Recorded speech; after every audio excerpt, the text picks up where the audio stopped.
Auditrices, auditeurs de Cap FM, bonsoir. Bonne gouvernance, lutte contre la mauvaise gestion.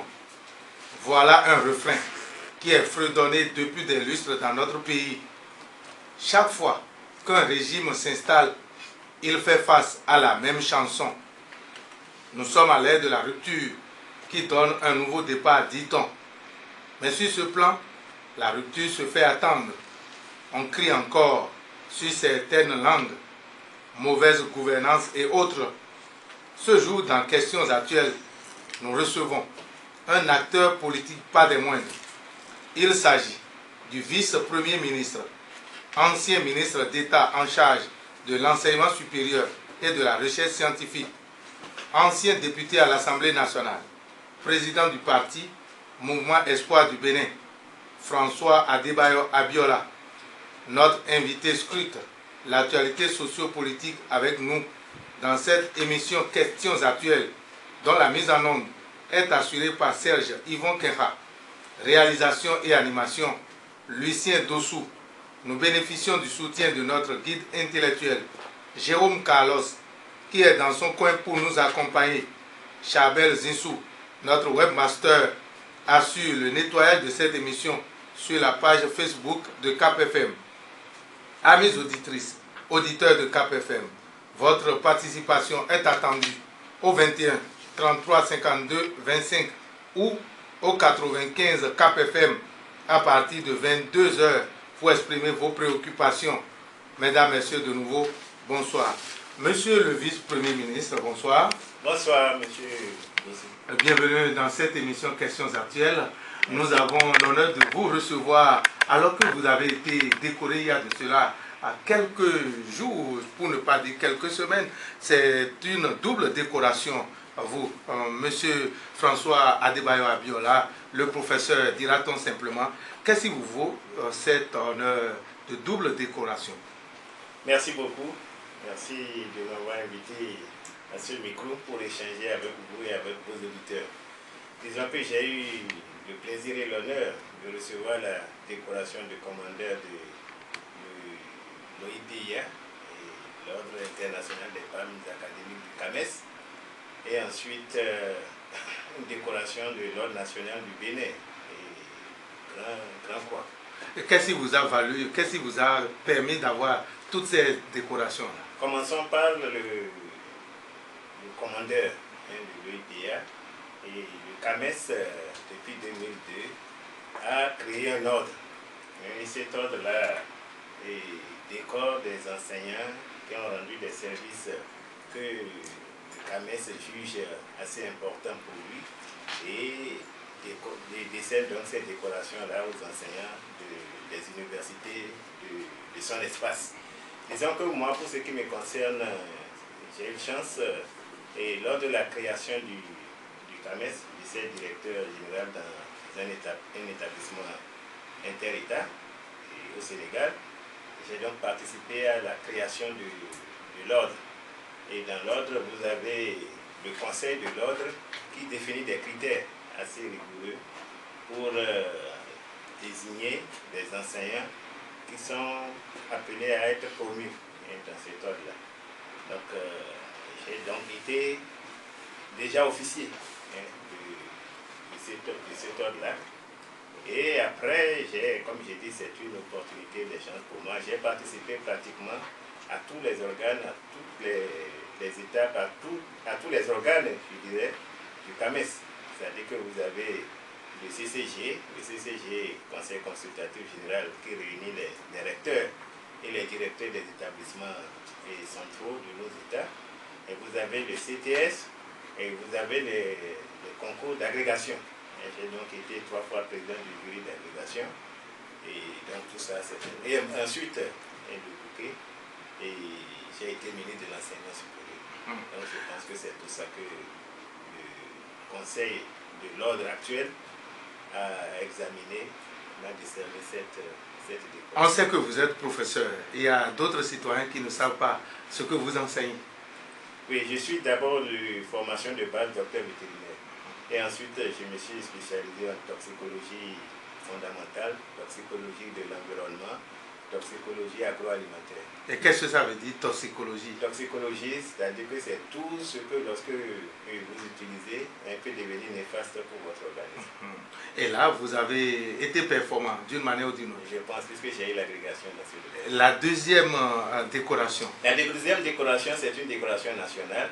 Là, vous savez, il y a des critères aussi au niveau du pays pour décerner cette décoration-là. J'ai donc là aussi été officier, ensuite commandeur, et grand officier et grand croix dernièrement. Et par rapport à toutes ces décorations, quel message avez-vous à lancer à la jeune génération? Le message, c'est que lorsque on occupe une fonction, lorsqu'on est à une place, il faut bien faire ça. Il faut bien faire ça et c'est toujours reconnu.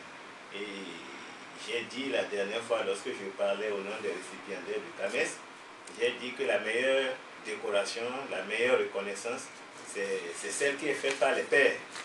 Lorsque vous êtes enseignant et que les enseignants reconnaissent que vous pouvez avoir une décoration aussi élevée que le commandeur de l'ordre du CAMES, ça c'est une satisfaction supplémentaire. Lorsque vous êtes dans un pays aussi et que vous arrivez à atteindre la dignité de grand officier, de grand croix, vous pouvez remercier le bon Dieu. Le parti Mouvement Espoir du Bénin, c'est votre parti justement dont vous êtes président. Est-ce qu'il y a toujours espoir avec ce mouvement? Ah oui, espoir? tout à fait. Tout à fait. Il y a toujours espoir. Il y a espoir pour le parti, il y a espoir pour le pays. Il y a toujours espoir. Ah bon? Qu'est-ce qui vous fait dire cela? Est-ce que le parti est en bonne santé? Nous sommes vivants et nous devons nous battre. Quand vous voyez mon parcours professionnel et mon parcours politique, c'est un parcours de combattant. Donc un combattant a toujours de l'espoir. Mais l'animation de la vie politique, on ne sent pas le mouvement Espoir du Bénin. Non, mais c'est vous. La preuve, c'est que vous m'avez invité. Si vous ne sentiez pas le mouvement Espoir du Bénin, vous n'allez pas m'inviter. Votre décoration a beaucoup plus pesé dans le choix. Non. Vous pouvez peut-être dire que vous ne nous voyez pas depuis 1 an et demi justement en train de faire des meetings. C'est ça, vous voulez dire. On ne vous voit pas. Mais quant à animer la vie politique, vous savez, je suis passé sur des chaînes de télévision, des chaînes de radio, j'ai participé à des meetings. Et ce qui nous occupe en ce moment-ci, M. Dossou, c'est un peu, disons, ce que nous pensons être des zones qui ne sont favorables. C'est-à-dire requinquer les militants, se repaiser soi-même. Vous êtes en tournée aussi? En tournée discrète, oui. Ah bon. Pourquoi vous avez rendu votre tournée discrète? Discrète, parce que ça, disons que c'est plus efficace. C'est plus efficace, et puisque nous allons dans les villages, nous allons dans les arrondissements pour refaire nos bases. Parce que c'est ça qui est important. Pour faire les bases. Hier, vous étiez allé aux Forces Cori pour un Bénin émergent. Eh bien, les Forces Cori pour un Bénin émergent sont en tournée aussi. Il y a beaucoup de tapage là. Non, je dirais qu'hier, j'étais dans l'alliance. Ah. J'étais dans l'alliance FCBE et que maintenant, je suis sorti de cette alliance. Je ne pense pas qu'on puisse dire qu'ils sont en train de faire un tapage. Je crois qu'ils ont, depuis le Conseil national du FCBE, Conseil national auquel j'ai participé, et je pense en novembre 2016, il était question que cette alliance-là aille en congrès. Et pour aller en congrès, bon, il faut aller parler aux militants. Je crois que c'est ce qu'ils sont en train de faire. Et je ne peux pas parler de tapage. Je peux dire qu'ils sont aussi, ils ont choisi une stratégie pour atteindre leurs militants. Et ça leur permet de dénoncer certains dérapages, disent-ils, de nouveaux départs. Il ne faut pas dire ça. C'est-à-dire qu'ils apportent des contradictions à ce qu'ils pensent qui ne va pas dans la direction qu'ils auraient souhaité. C'est ça. Moi, je parlerai comme ça. Et vous, au niveau du parti Mouvement Espoir du Bénin, quand votre congrès pour déclarer votre soutien et aller à la rivière? Non, mais on a fait congrès il n'y a pas longtemps, M. Dossou. On a fait congrès le 8 et le 9 décembre. Et le 8 et le 9 décembre, si vous avez écouté, nous avons dit 2 choses importantes pour clôturer notre congrès à Sakété. Lesquelles? Le 9. Nous avons dit, premièrement, que la vision du parti, notre vision, la vision idéologique pour notre parti, parce que nous avons pensé qu'il est quand même temps qu'au niveau de chacun des partis qui animent la vie politique au Bénin, on puisse se caractériser par une vision. nous avons dit que nous choisissons la vision centriste. La vision centriste, Oui, oui. ni opposant, ni mouvancier. Non, il ne faut pas C'est ça? confondre. Il ne faut pas confondre, monsieur Dossou. Il ne faut pas confondre. La vision, c'est la vision. La vision, elle est permanente. La vision, le centre, il y a des pays où le centre est au pouvoir. Ah bon? Oui, mais M. Macron, vous le classez où, lui? Ben, c'est la République en marche. Ah oui, non, la République en marche, sa vision, c'est pratiquement que c'est un centriste. Parce que vous voyez, M. Macron, il incarne l'un des pères fondateurs français du centre, qui est Jean Le Canuet. D'ailleurs, les gens le confondent avec Jean. C'est un socialiste. C'est un centriste. Lui-même était socialiste, Macron. C'est un centriste. À mon avis, c'est-à-dire qu'il y a des démarches de centrisme. Donc ne dites pas qu'un centriste n'est ni à gauche, ni opposant, ni mouvancier. Non, ça c'est la vision. Vous pouvez me dire peut-être quelles sont les valeurs que nous voulons incarner avec le centre. Quelles sont les valeurs que les autres incarnent. Partagez donc ces valeurs avec nous, justement. Et parce que les valeurs, j'ai l'habitude de dire quand je passe sur ces stations que n'est pas au centre qui veut. Et j'ai dit le centre, c'est prendre des risques c'est le aussi. parti des grands hommes, le centre. Quelqu'un qui dit je suis du centre parce que au centre là, il faut être tolérant. Il faut accepter l'autre. Il faut aller vers une solidarité nationale, il faut prôner ça. Et le parti reste attaché à des valeurs comme l'humanisme, la liberté, le respect, la solidarité, la tolérance. Ça n'est pas donné à tout le monde. C'est pas donné à tout le monde. Ça, c'est les valeurs cardinales des centristes qui acceptent tout le monde, qui ne prônent aucune exclusion. Et quand on est centriste, est-ce qu'on critique les actions publiques? Bon, je ne sais pas pourquoi vous dites on critique. C'est ce que vous avez dit tout à l'heure. Moi, je ne dirais pas en tant que je ne dirais pas critique. Je fais des observations. Mes observations peuvent ne pas vous plaire. Et c'est pour cela que vous parlez de critique.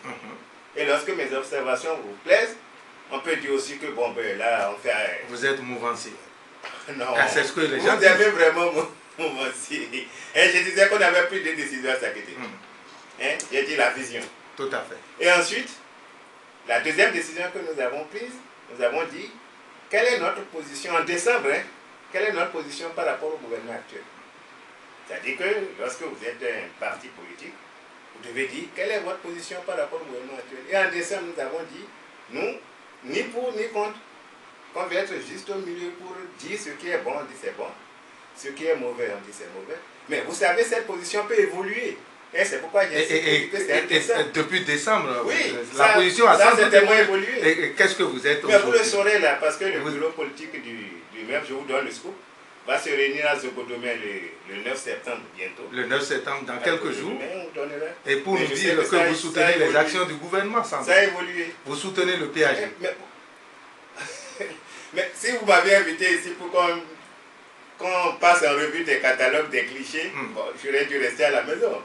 Et non, on dira le 9 septembre prochain quelle est notre position par rapport à tout ça. Cela ne nous empêche pas de savoir quelque chose de vous. C'est pas pour dire est-ce que vous faites ça pour aller soutenir le PAG, non. Le cliché là est trop raccourci. Mais d'ailleurs, il y a certains qui pensent que vous avez lâché votre ami d'hier, le président Boni Yayi, et que vous allez vers celui qui est là maintenant. Il faut considérer deux choses. Il y a mon ami docteur Boni Yayi, et il y a l'Alliance FCBE. Moi, je suis sorti de l'Alliance FCBE. On l'a dit clairement. On l'avait dit déjà au Conseil national du FCBE en novembre à Cotonou. Et on l'a dit haut et fort à Sakété, si vous y étiez. Il sait que vous y étiez. Alors, Patrice Talon, le président actuel, n'est pas votre ennemi, c'est votre ami aussi. Mais, tous les bénins, moi je suis un parti centriste. On ne lâche pas les amis. Non, pas du tout. Mais, Monsieur Dossou, j'espère que vous avez quand même suivi ma trajectoire. Oui, je ne sais pas si vous faites partie de ceux qui disent que j'aurais dû faire ceci, j'aurais dû faire cela. Lorsqu'il était question de choisir un candidat pour le FCBE, donc j'ai quand même démontré que je peux incarner quelque chose à ce moment-là. Vous étiez présidentiable, justement. Je sais que j'ai essayé d'incarner quelque chose. Vous étiez attendu, mais vous n'étiez plus là. Et malgré ça, j'étais attaché. J'étais attaché à quelqu'un, j'étais attaché à une parole donnée. J'ai respecté ça. Mais après, une fois que ça s'est terminé, bon, on refait son mouvement, on refait sa vie politique. Il y a beaucoup de partis qui vont en congrès et à l'issue de leur congrès, c'est des soutiens qu'ils apportent à l'actuel gouvernement. C'est sûr que vous suivez cela. Qu'en dites-vous? Monsieur Dossou, ça c'est une question très importante pour notre pays. Et pour la première fois, je vais profiter de votre micro pour dire ce que je pense de ça. Vous voyez, depuis 1990, les partis politiques ont lamentablement échoué au Bénin. Nous n'avons pas réussi à mettre à la tête du pays quelqu'un qui vient du sérail politique. Lorsque vous avez un compatriote qui n'est pas politique, qui devient président de la République, c'est normal que la plupart des partis politiques puissent dire, bon, nous allons vers lui pour refaire les choses, pour voir comment les partis politiques n'ont pas pu réussir à pouvoir occuper la marina depuis 1990. Cet échec-là que nous avons. Donc, moi je considère aujourd'hui que le non-politique qui est devenu président de la République permet aux partis politiques, s'ils le souhaitent, d'aller vers lui pour trouver de nouvelles bases pour assainir les partis politiques et pouvoir donner une force à ces partis-là de conquérir le pouvoir. Un parti politique, c'est la conquête du pouvoir, comme vous Mais nous n'y arrivons pas. Il faut y aller. Mais justement, c'est pourquoi quand vous dites quelqu'un fait ce n'est pas autour d'un individu, ça va vers celui qui est là, moi j'ai dit tout à fait normal. Puisque nous n'arrivons pas, on va se rapprocher de celui qui est là. Mais il est sans parti, lui. Et c'est parce qu'il est sans parti qu'on peut aller vers lui. Mais ça a toujours échoué. Vous comprenez? Non, avec la renaissance du Bénin, vous savez ce que ça donne. Les forces Coric pour un Bénin émergent. Non, c'est une nouvelle L'UBF, tout ça, c'est des expériences qui n'ont pas marché. Lorsqu'on va vers. Non, à ce moment-là, vous avez. Et ce n'était pas la même facilité pour aller vers le président qui est au pouvoir dans ce temps. Ce n'était pas la même chose. C'est-à-dire que la plupart des partis politiques se sont rentrés en eux-mêmes pour dire pourquoi ils n'arrivent pas à aller vers la marina avec quelqu'un d'autre. Donc, une fois que vous ne réussissez pas à faire ça, mais vous devez changer votre stratégie, à mon avis. Mais vous êtes resté au pouvoir pendant quelques années avec Boni Yahi. Vous savez comment ça se chante, ces refrains de « je soutiens, nous soutenons ». Et ça commence encore. Est-ce que la maladie ne va pas Non, pas du crescendo? tout. Ce n'est pas une maladie. Avec toute l'explication que je viens de vous donner, ou bien j'ai mal expliqué, ou bien c'est vous qui vous faites semblant de ne pas me comprendre. Donc ce n'est pas une maladie. Peut-être que c'est... Non, peut-être que c'est moi qui ai mal expliqué. Ah bon? Oui. Et vous pensez que ça peut aller comme ça? Tout cela, le président Soublou, le président Kirikou, le président Yahi Boni, ce n'est pas des gens qui faisaient de la politique avant d'être président de la République. Non, ils n'étaient pas en politique. Donc c'est chemin faisant qu'ils sont devenus politiques. Parce que lorsqu'ils sont élus président de la République, on ne peut plus dire qu'ils ne sont pas politiques. Ils sont hautement politiques. Maintenant, vous voyez, certains nous avaient même dit, nous à l'époque, qu'on avait loué des logos pour aller aux élections présidentielles. On nous avait dit ça à l'époque. Tout à fait. Oui. Avec Lionel Zinsou. Oui, tout à fait.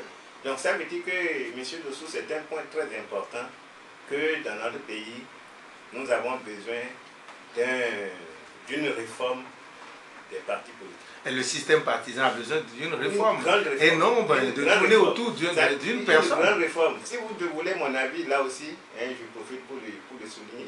Mon avis, c'est qu'on pourrait définir des courants dans notre pays. Il y a déjà le centrisme. Oui, il y a le centrisme. Avec vous. On pourrait définir des courants.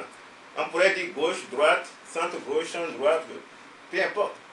Ainsi, on dit, bon, ben écoutez, quel est le courant qui est plus proche de ce que tu souhaites si tu étais à la tête de ce pays? Ainsi, vous verrez des gens qui vont se mettre ensemble par affinité de courant. Et là, on serait à 5 ou 6 partis dans le pays. Mais les acteurs politiques ont refusé non, mais réforme on n'a pas abordé système ça partisan. encore. Non, on n'a pas abordé la réforme partisane. Parce que la réforme partisane, si on fait la réforme partisane, peut-être qu'un homme du sérail politique va devenir président de la République, puisqu'il aura les moyens financiers politiques. Puisque, comment ça? je ne sais pas, ne me demandez pas comment nous faisons fonctionner les partis en ce moment. C'est très difficile. C'est très difficile de faire fonctionner les partis financièrement politiques, les partis. ça devient une entreprise personnelle peut-être. C'est le leader qui finance, c'est le leader qui fait tout. C'est lui qui met la main à la poche. Non, mais c'est vrai que c'est pas tout le monde qui finance. C'est pas tout le monde qui finance les partis politiques. Et c'est là le danger justement. C'est là le danger. Vous savez que l'idéologie dans notre pays aujourd'hui, M. Dossou, même si vous n'êtes pas politique, c'est quoi l'idéologie au Bénin, des partis politiques au Bénin aujourd'hui? C'est l'argent. C'est l'argent, merci. Au moins vous êtes gentil avec moi. Je m'attendais à ce que vous me disiez que non, mais c'est pas moi, c'est moi qui pose les questions. C'est l'argent. Non, non, mais je vous accompagne. L'idéologie des partis politiques au Bénin, c'est l'argent. Il faut qu'on en sorte. Et on ne peut en sortir qu'avec la réforme du système partisan au Bénin. Ne dites pas que les partis politiques sont réticents. Non, non, non, non, pas du tout. Mais s'il y a une réforme que moi je souhaite que, parmi toutes les réformes qui sont annoncées, c'est une réforme que moi je souhaite que le président Talon réussisse. C'est encore possible. Peut-être qu'avec la réforme du système partisan, vous aurez prochainement un homme du sérail politique qui est président de la République. Est-ce que c'est possible? Si, c'est possible. Et à quelles conditions? Non. Après avoir raté la révision de la Constitution? Parce que c'était quand même une occasion pour y aller. Il ne faut pas qu'on revienne sur ces moments difficiles pour nous tous. Hein. C'était des moments difficiles. C'était des moments difficiles pour tout le monde. Des moments difficiles. Parce que vous avez un président qui veut que le dossier progresse. Hein, parce que là, le dossier n'a même pas été reçu pour être examiné. Vous savez, c'est comme ça que ça s'est passé. Bon, il y avait la minorité bloquante qui a bloqué. Mais moi je dis, dans tout cela, si on trouve un système pour aller vers la réforme du système partisan, on aurait gagné quelque chose. Et pendant les 5 années, le quinquennat en cours. Alors le mouvement Espoir du Bénin veut conquérir le pouvoir à la Macron, peut-on penser? Puisque vous avez cité ce modèle-là. Pourquoi pas? C'est le vôtre. Pourquoi pas? Mais sans la réforme du système partisan, je ne sais pas comment on va y arriver. Dans un pays où quand même il y a limitation d'âge, vous savez que Macron a gagné les élections à 39 ans. Oui, tout à fait. Chez nous, il faut avoir au moins 40 ans. Non, mais c'est un contexte. Et quand vous avez 70 ans, vous êtes un contexte. Chacun a le texte, chacun a la constitution de son pays par rapport à la constitution de la France. Bon, il a pu tirer son épingle du jeu. Bon, vous savez, les gens n'aiment pas souvent qu'on traite les hommes politiques d'opportunistes. On va peut-être parler d'opportunité. Il a une opportunité là. Vous avez suivi, après les primaires en France, vous avez des candidats qui étaient peut-être les plus probables, mais il y a une circonstance qui a fait que Macron est monté rapidement. Et moi j'ai soutenu Macron. Hein. J'ai voulu même aller faire campagne premier tour, deuxième tour avec lui. Je lui ai envoyé message de félicitations lorsqu'il est passé au deuxième tour, puisque je vous ai dit tout à l'heure que j'ai senti qu'il était du centre. Et je disais, dès qu'il a annoncé sa candidature, en voyant les premiers pas, proche de Jean Le Canuet, je disais, ce monsieur, il va gagner. Parce qu'il veut rassembler et la gauche, il veut rassembler et la droite, et lui, il est au milieu, il a pris tout le monde. Et vous avez vu d'ailleurs comment, quand il a gagné, comment il a fait son gouvernement. Donc il montre qu'il est vraiment du centre. C'est ça, du centre. Et c'est de ça, de ça nous rêvons. Aujourd'hui, ceux qui veulent... Prochainement, peut-être que le premier, après la conférence nationale, le premier président du sérail politique serait peut-être un homme du centre. Il viendra du mouvement Espoir du Bénin. C'est possible. Pourquoi pas? Est-ce qu'il y a des adhésions au niveau du mouvement centriste? Si, il y a des adhésions. Mais faut pas... Il y a des adhésions, il faut être patient, il faut faire un travail de fond pour expliquer aux gens. Le fait même que vous incarnez quelque chose qui peut rassembler les gens. Le fait que vous incarnez une certaine tolérance. Le fait que vous incarnez quelqu'un qui combat l'exclusion. Ça prend. Alors, vous dites qu'il y a des adhésions, c'est sans tapage là aussi, mais l'Union fait la Nation a enregistré des gens, des partis qui sont venus il y a quelques jours. Oh non, mais l'Union fait la Nation est là depuis un moment, l'Union fait la Nation va à son rythme, et le mouvement Espoir du Bénin aussi va à son rythme. Eh bien, avec l'Union fait la Nation, il n'y a pas une idéologie peut-être? Je ne peux pas dire ça, puisque dans l'Union fait la Nation, il y a le PSD. Une aile du PSD. Vous dites qu'il y a le PSD, heureusement que vous dites une aile. Et là, ça nous amène vers les crises au sein des partis politiques aujourd'hui, comme le PSD et la Renaissance du Bénin. Qu'en dites-vous? Votre analyse d'acteur politique? Non, est-ce que c'est ce qui a l'habitude de se passer chez nous? Si on prend du recul et que vous voyez des partis politiques qui ne respectent pas les tests fondamentaux qui les régissent. Par exemple, la périodicité de tenue des réunions, périodicité de tenue des congrès, périodicité pour légitimer les responsables du parti, ça ne peut que donner ça. Ça ne peut que donner ce que nous voyons. Vous voyez, et quand vous suivez ce qui a reproché au président Liadi Soglo, vous avez suivi. Parce que en tant que président de la Renaissance du Bénin, là. Oui, vous avez suivi à l'époque. Vous avez suivi. Et parce qu'on dit qu'il a...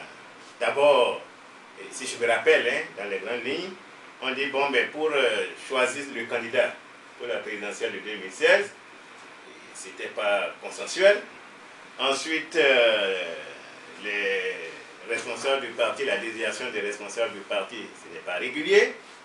Et c'est comme s'il faisait assez. Le bilan financier n'est pas, le bilan financier n'est bien connu. N'est pas présenté. Et donc, tous les ingrédients étaient là pour aller vers la crise. Donc, les dissidents ont raison d'y aller. Non, je ne dis pas qu'ils ont raison, mais je dis qu'ils avaient du terrain favorable. Ils sont sur le territoire national et font leur campagne d'une manière ou d'une autre. Non, non, je dirais qu'ils font la sensibilisation. Avec un logo, dit-on. Oui, moi aussi j'ai vu ça, avec un nouveau logo. Non, moi-même j'ai vu ça. J'ai vu ce matin, en regardant un consultant internet, j'ai vu un logo avec le dessin de, je suppose un dessin du Bénin qui n'était pas un bon Bénin, la carte du Bénin, ce n'est pas celle-là. Est-ce que c'est pas ça que les gens ont vu?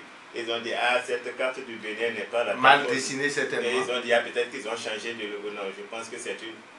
Je prends des risques en disant que c'est peut-être une mauvaise représentation de la carte du Bénin. Alors, que dire de ce qu'il faut faire pour que ces crises-là ne reviennent plus dans nos partis politiques? Non, c'est ça que j'ai dit. Ça dit que là, financement des partis politiques par la puissance publique. Il faut qu'on ait un financement permanent et des partis politiques. L'État va contrôler alors les partis politiques? Non, mais on mettra des règles parce que si l'État finance, il faut bien que l'État ait des critères pour contrôler ce que ces partis-là font. Et ensuite, que les responsables soient désignés de façon régulière, qu'ils aient la légitimité qu'on puisse les appeler président ou trésorier ou secrétaire général. C'est sans doute parce que l'État finance la décentralisation.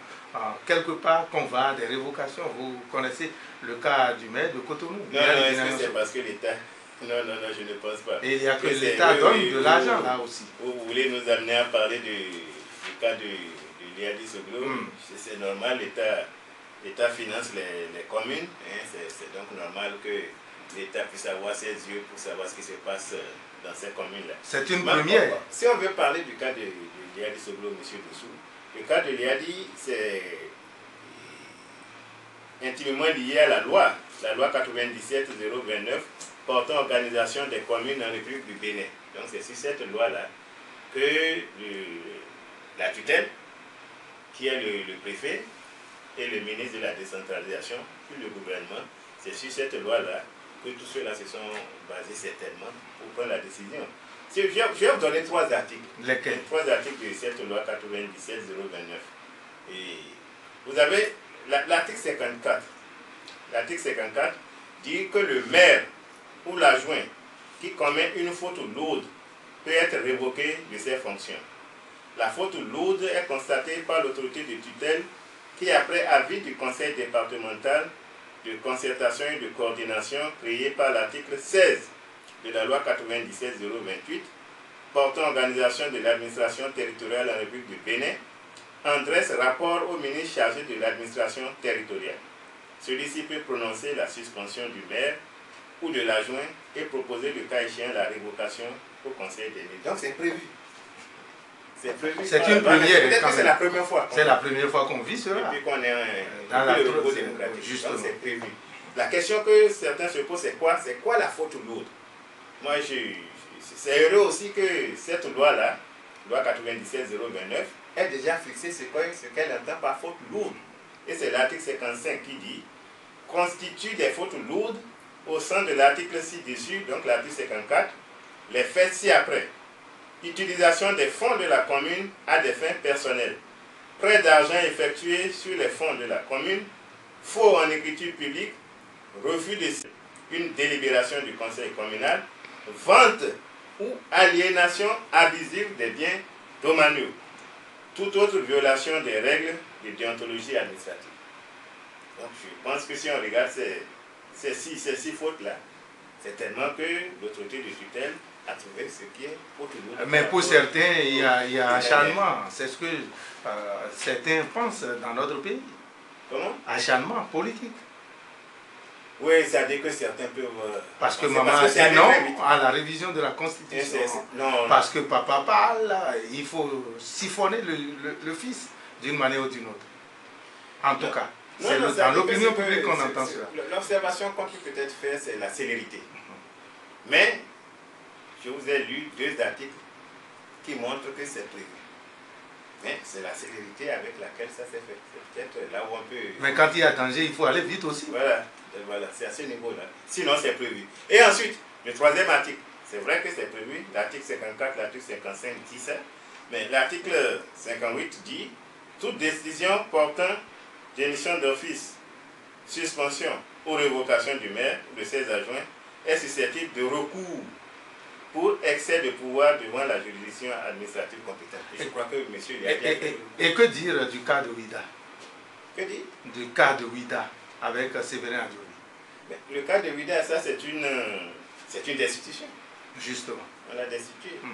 Et les destitutions, là aussi, ça c'est prévu. Ça fait des émules un peu partout, hein, dans notre pays. Qu'est-ce que c'est prévu? C'est prévu. Moi, je pense que... Mais ça freine le développement. La décentralisation, c'est pour le développement. Merci pour le développement. Mais nous avons tous besoin de formation à la gestion de la chose publique, surtout dans ces communes-là. Je suis déçu. Si vous voyez ce qui se passe dans certaines communes, il y a des maires qui seront destitués tous les jours. N'est-ce pas? Oui, tous les jours. Et parce que là aussi, c'est que les hommes politiques que nous sommes là, on n'aime pas parfois aller vers ce genre de choses, comme il a dit, parce que quand tu veux poser un acte, ils vont te dire, ah, si tu fais ça, X ne va pas voter pour toi demain. Si tu fais ça, X va te faire ça. Sinon, dans certaines communes, mon cher ami, si on regarde profondément, il y a des maires qui vont subir ce que nous avons connu avec M.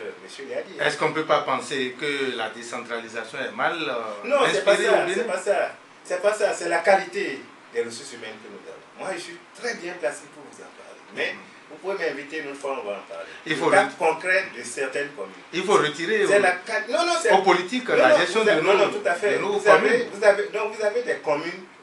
avez des communes où ça marche bien.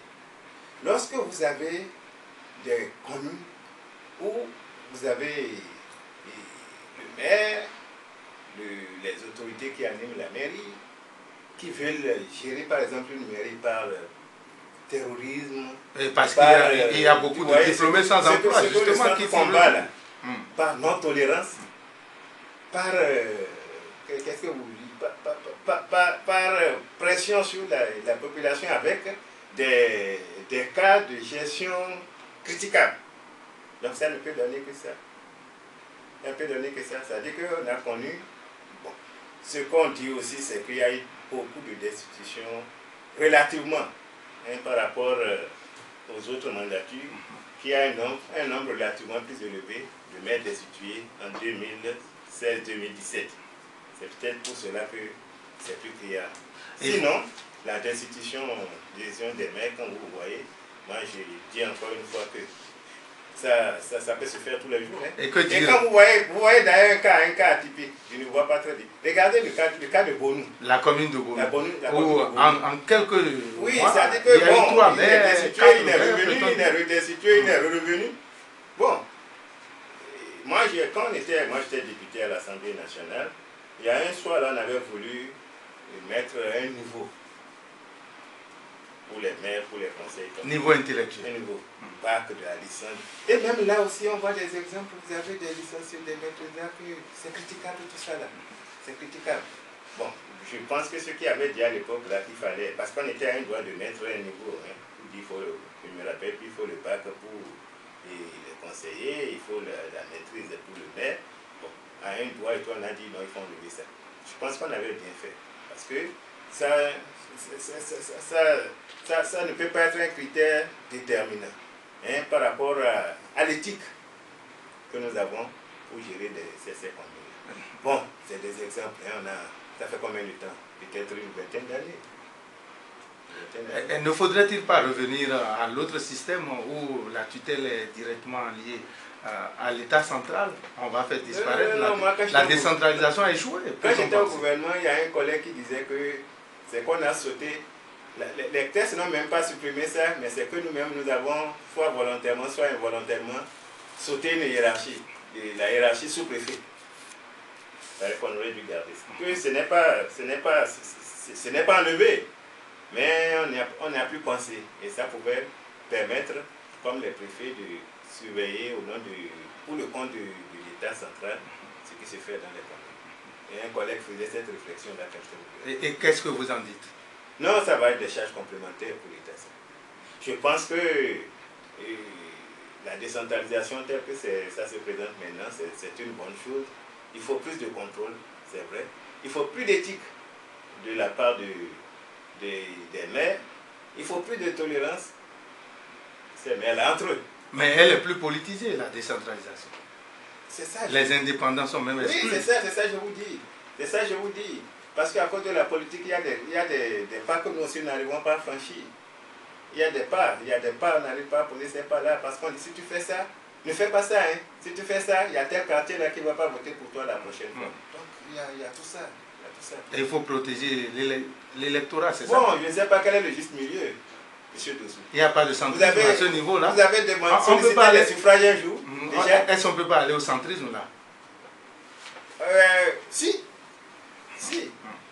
parce que le centrisme c'est quoi? C'est quelqu'un qui appelle nous. Il dit ça ne se fait pas comme ça. Et non, il dit je vais te faire ça tout de suite, je vais te couper la tête. Non. Et donc, on ne peut pas parler d'acharnement à ce niveau-là. Non, moi je ne pense pas. Et là où on parle d'acharnement, c'est concernant une affaire dont vous en avez entendu parler, si je ne me trompe pas. Il semble qu'on parle de redressement fiscal depuis quelques jours. Vous avez entendu parler de redressement fiscal? Oui, tout à fait. Et le nom du... Tout à fait. Quel est le Béninois qui n'a pas entendu parler de ça là? Sébastien, vous parlez des 167 milliards. Tout à fait. 167 milliards de francs CFA. Quel est le Béninois qui va entendre 167 milliards et ne pas retenir cela, hein, c'est beaucoup. Du président Sébastien Diabon, c'est ça? Oui, c'est beaucoup. Mais là aussi, c'est prévu. C'est prévu. Allons-y pédagogiquement. Hein. Allez-y alors. Allons-y pédagogiquement. On veut comprendre. Un redressement, c'est quoi d'abord? Un redressement fiscal, c'est une opération dirigée par l'administration fiscale afin de rectifier la base d'imposition d'un contribuable. Elle vise à corriger toute insuffisance, inexactitude, omission ou dissimulation dans les éléments déclarés. Parce que là, le fisc... Les éléments déclarés. C'est quelqu'un qui se lève pour aller faire sa déclaration. Est-ce qu'il a fait une bonne déclaration? C'est ça. Est-ce que dans la déclaration qu'il a faite, est-ce qu'il a tout déclaré? Et donc c'est basé sur la confiance. Le contrôle fiscal est le pendant du système déclaratif. Par ce système, l'administration fiscale s'assure que les éléments déclarés par les contribuables sont complets et sincères.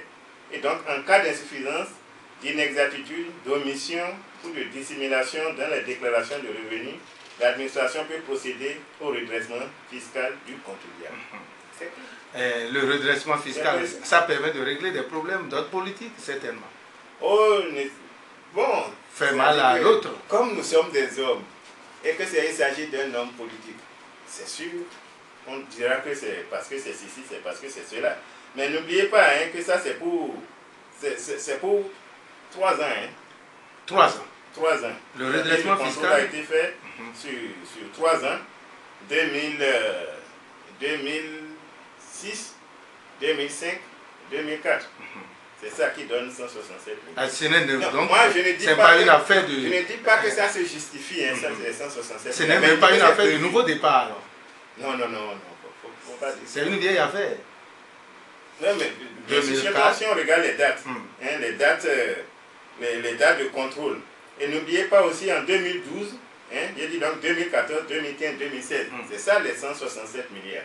N'oubliez pas qu'en 2012, avec nous-mêmes, sous le régime de Boni Yahi, il y avait déjà un redressement, le même opérateur avait déjà écopé d'un redressement de l'ordre de 35 milliards de francs CFA. De 35 milliards à 167 milliards. Vous voyez, il y a une différence. Nous, on ne peut pas savoir. Criante. Je ne peux pas être sur ce plateau savoir qu'est-ce qui a donné lieu, comment on a additionné pour aboutir à 167 milliards. Moi, ce que je dis, c'est que c'est prévu. Maintenant, comme dans les textes aussi, c'est prévu un recours.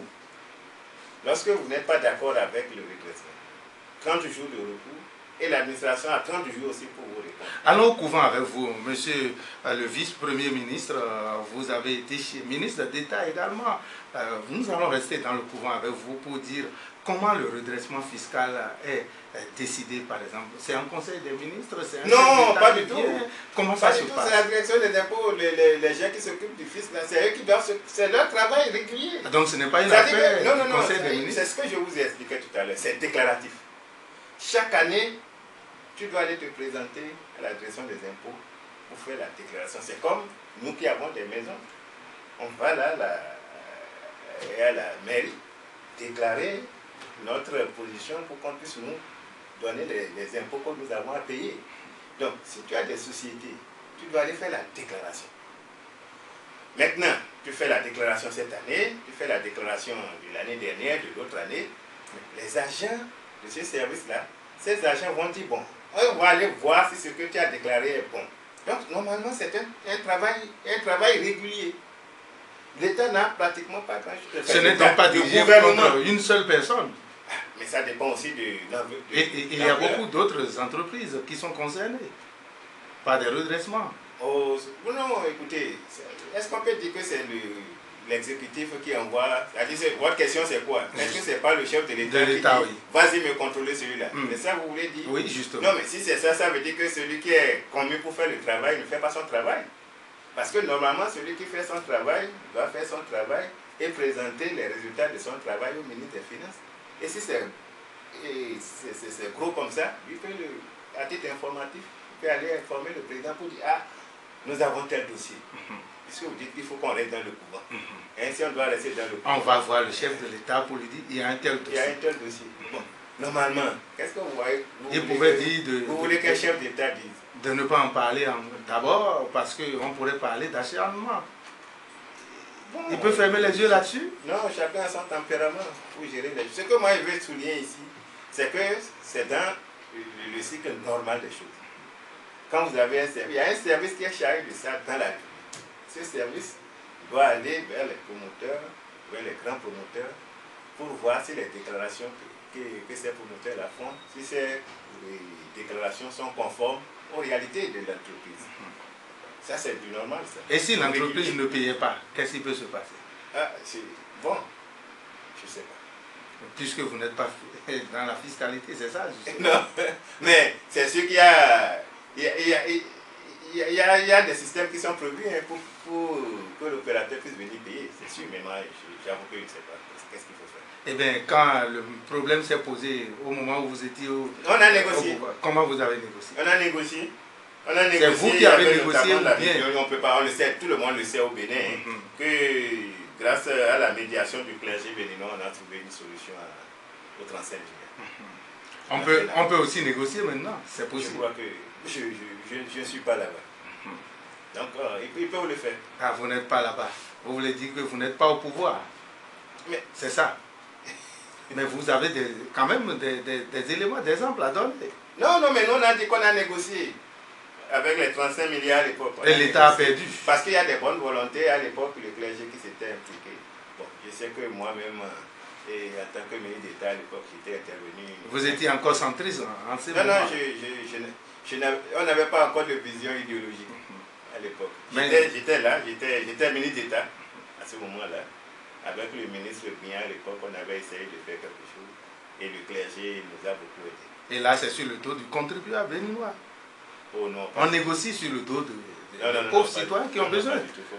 On a besoin de l'argent pour financer les actions publiques. Il faut voir qu'avec les 167 milliards, c'est sûr que si ce n'est pas déjà engagé, ils vont engager une procédure pour voir comment l'État va s'en sortir avec les 167 milliards. Mais les 167 milliards, il peut contester ça aussi à la baisse, hein, puisqu'il fait un recours. Il peut faire un recours. Il peut faire un recours. J'ai dit, une fois qu'on a notifié qu'il doit 167 milliards, il a 30 jours pour faire le recours. Et l'administration a 30 jours pour lui répondre. Monsieur François Adebayo Abiola, dites-nous, il y a quelque chose qui a préoccupé le gouvernement Boni Yayi, que vous avez accompagné pendant un bon moment, et la lutte contre la corruption. On a même vu le chef de l'État, Dr Boni Yayi, marcher avec, bien sûr, un grand sérieux pour mener la lutte contre la corruption. Rien n'est fait. Aujourd'hui, le même combat commence avec Patrice Talon. Qu'est-ce que vous dites par rapport à ce combat contre l'impunité, contre la corruption? C'est un combat qui doit être permanent. Un combat qui doit être permanent. Je suis sûr que tous les présidents de la République, en tout cas quand on était avec le docteur Boni Yayi, c'était sa préoccupation. Et vous voyez d'ailleurs avec le président actuel que c'est aussi sa préoccupation. L'entourage l'a dupé, il n'a pas pu atteindre son objectif, Boni Yayi. Oh, est-ce qu'il n'a pas pu atteindre son objectif? Par rapport à la lutte contre la corruption? Non, on ne peut pas dire qu'il n'a pas pu atteindre son objectif. Il a fait ce qu'il a pu. Le populisme peut-être a pris le pas. Non, il a fait ce qu'il a pu. Sur les actions concrètes. Chacun a son rythme, chacun a sa manière de voir la société. Et chacun, il était très proche de la société, de l'homme. Il faut chercher à ne pas être sentimentaliste pour mener ce combat alors. Non, il a fait ce qu'il a pu, monsieur Dessous. Trop de sentiments, ça tue l'économie? Non, non, pas du tout. Pas du tout. Il faut avoir du sentiment? Pas du tout. Il faut en avoir un tout petit peu, mais pas beaucoup. Pas beaucoup. Oui. Et par rapport aux audits qui ont été concoctés, en tout cas qui ont été opérés dans notre pays, on parle des audits touchant le coton, des audits touchant le Fonds national de microfinance, et des noms sont cités, des noms de certains de vos amis d'hier. Qu'en dites-vous aussi? Est-ce que des noms sont vraiment cités? Ah. Non, des noms ne sont pas cités, c'est-à-dire qu'il y a des audits qui ont fait, des résultats sont présentés, on a dit qu'il y a ci, il y a ça. Peut-être qu'il y a eu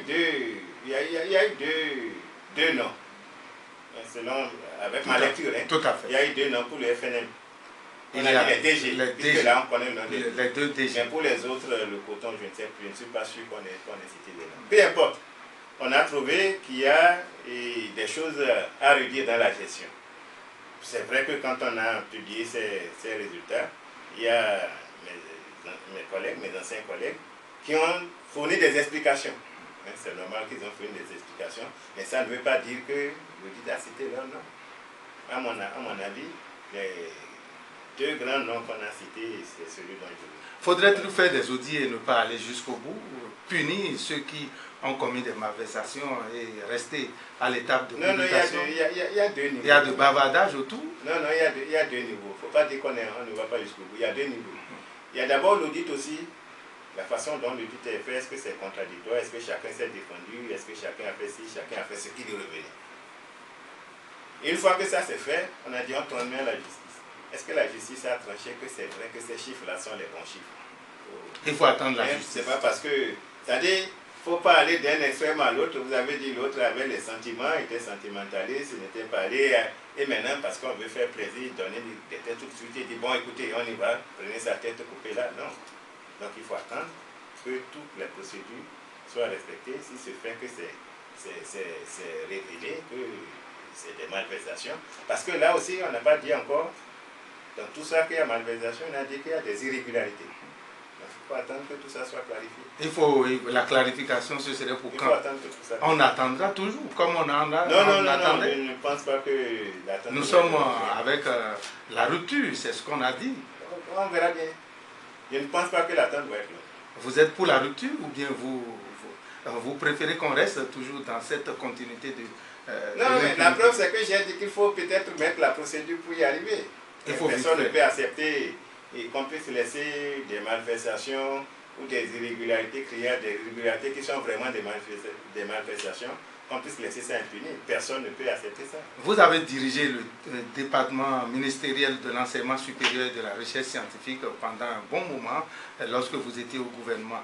Dites-nous, hein, les réformes dans l'enseignement supérieur, comment vous les appréciez? C'est-à-dire qu'il y a deux grosses réformes qui ne peuvent pas laisser indifférent. La première grosse réforme, c'est la carte universitaire.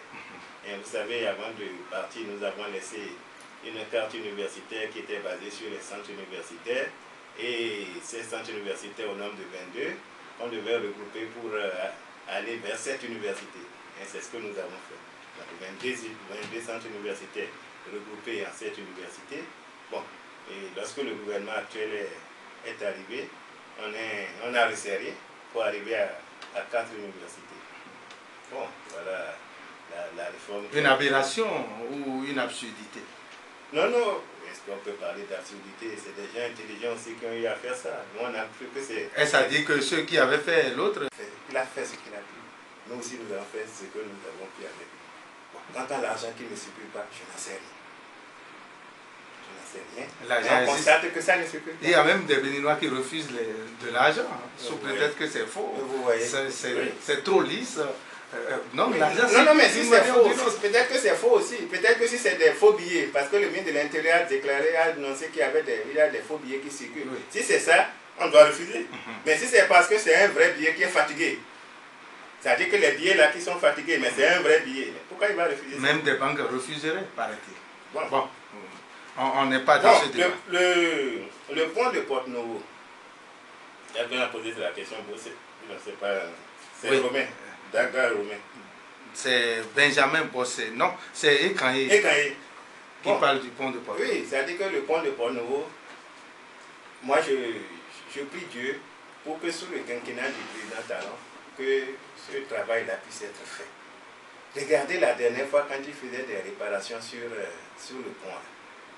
Mais depuis mai, pour monter sur le pont, je ne sais pas si vous avez vécu ça. Ah, j'ai marché de Djerebé à Porto-Novo. J'espère que vous n'avez pas eu envie d'aller à Djongo. J'ai garé ma voiture pour aller.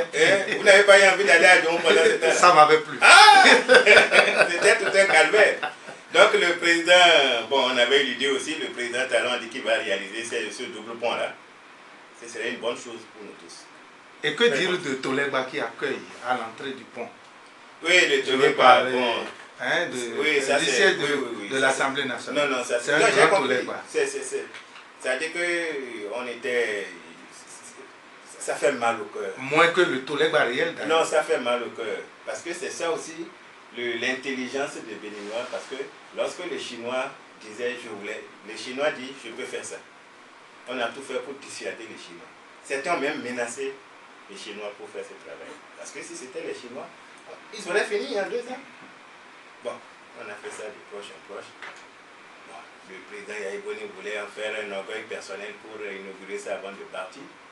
Mais je pense que le président Talon va tout faire pour que cette vue... Avec cette brousse qui accueille à l'entrée. Non, ils vont choisir l'option qui est bonne pour Porte-Novo et pour le Bénin et pour l'Assemblée nationale. C'est la capitale du Bénin, hein? Mais, non, c'est notre capitale.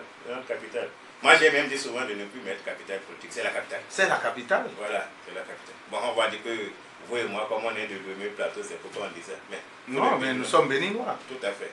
Donc, ils vont trouver la solution pour nous sortir cette épine. Votre mot de la fin? Ah, déjà? Oui. Bon, mon mot de fin, c'est de vous remercier. Est-ce qu'il faut arrêter les destitutions? En tout cas, il faut décréter une loi qui interdise les destitutions. Non. Celui qui avait dit aussi tout à l'heure que lorsqu'on choisit quelqu'un avec le riz, ça ne va pas.